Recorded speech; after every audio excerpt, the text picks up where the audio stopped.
Ayan, videohin natin ang kanyang mga lucky charm ni Madam. O, diba?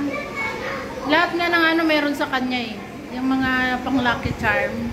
O, diba? I-zoom natin, i-zoom natin. O. Ayan guys.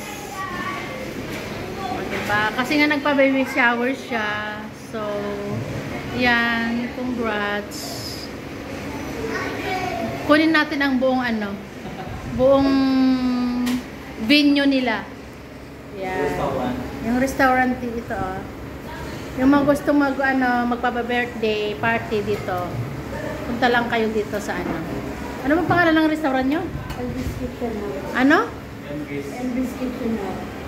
Elvis Kitchen? Ayan. Ayun si Tropa, oh.